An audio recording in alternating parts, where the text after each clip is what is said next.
ঘৰখনৰ বোৱাৰীজনী যদি বেছিকৈ ওলোৱা সোমোৱা কৰি থকা দেখে নহয় বেয়া, আৰু যদি কেতিয়াবা মোবাইলটো পিটিকি থকা দেখে তেতিয়াও ভাবিব বেয়া।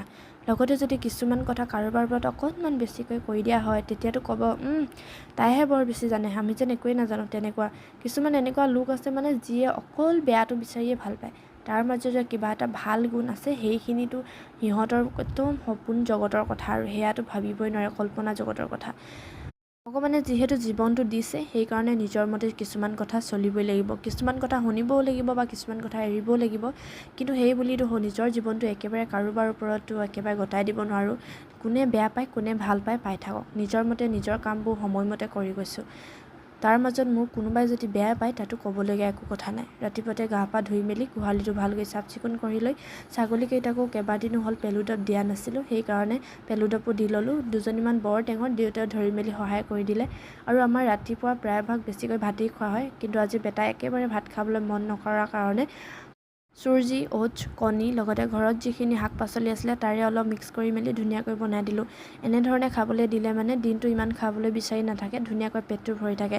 আমাৰ মানে চোতালখন ইমানেই বেছি ডাঙৰ হয় ঘৰৰ চাৰিওকাষটো, সেইকাৰণে ৰাতিপুৱাতে সকলোখিনি আজৰি কৰি গা পা ধুই খাই বৈ আজৰি হওঁতে 10-11টা বাজি যায়। সেইকাৰণে যিখিনি নকৰিলে নহয় সেইখিনি কৰি মেলি ৰাখি গা পা ধুই আহোঁ।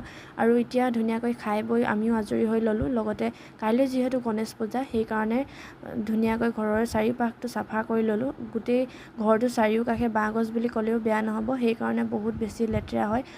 আমাৰ পদূলিটো ইমানেই বেছি দীঘল আৰু শেষৰলৈকে একেবাৰে বাঁহ গছ, সেয়ে ৰাতি বতাহ বৰষুণ বেছি হ'লে মানে বাঁহ পাত পৰি বেছি পদূলিটো লেতেৰা হয়। সদায় সাৰিবলৈ আমনি লাগে, সেইকাৰণে 2-3 দিনৰ মূৰে মূৰে সাৰি থাকোঁ। বৰষুণ দিলে মানে সাৰিবলৈ অসুবিধা হয়, যিহেতু বোকা হয় বাঁহ পাতবিলাক লাগি ধৰে। আৰু এনেকৈ সাৰি মেলি চাফ চিকুণ কৰি আহিলোঁ। এতিয়া কাটিব লৈছোঁ তৰমুজ এটা। আজি বহুত বেছি গৰম পৰিছে, আৰু গৰমৰ কাৰণেই নেকি নাজানো চুলিখিনি বহুত বেছি সৰাৰ কাৰণে ৰাতিয়ে তিয়াই ৰাখিছিলোঁ জবা ফুলৰ পাত, ফুল লগতে এল'ভেৰা, আৰু এতিয়া ধুনীয়াকৈ চুলিখিনি লগাই মেলি বেটাক তৰমুজ কাটি খাবলৈ দিলোঁ। বেটাই পানীটো একেবাৰে খাব নিবিচাৰে, সেইকাৰণে শৰীৰৰ পৰা পানীৰ পৰিমাণটো কমি নাযাওক বুলি দেউতাকে এনেকুৱা ধৰণৰ পানীয়া ফল মূলবিলাক আনি থাকে, মাজে মাজে খাবলৈ দি থাকে। ময়ো ধুনীয়াকৈ তৰমুজ খাই ল'লোঁ, বেটাইও খালে। আৰু এতিয়াতো দুপৰীয়া সাঁজৰ কাৰণে ভাত শাক বনাবই হ'ব, সেইকাৰণে মানুহজনক বাঁহগাজ এটা বাৰীৰ পৰা কাটি আনিব ক'লোঁ।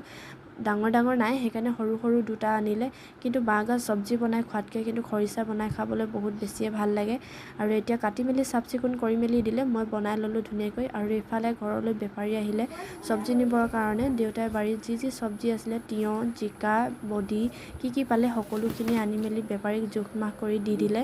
আৰু দেউতাই বৰশী টোপাই আনিছিলে চেঙেলী মাছ 5টামান, সেইকেইটাও মই ধুনীয়াকৈ বাছি লৈ পুৰি ল'লোঁ। আৰু নেমু চেপি পিটিকি খাবলৈ যে বৰ ভাল লাগে, সেইকাৰণে তেনেকৈয়ে খালোঁ। আজিলৈ বাই।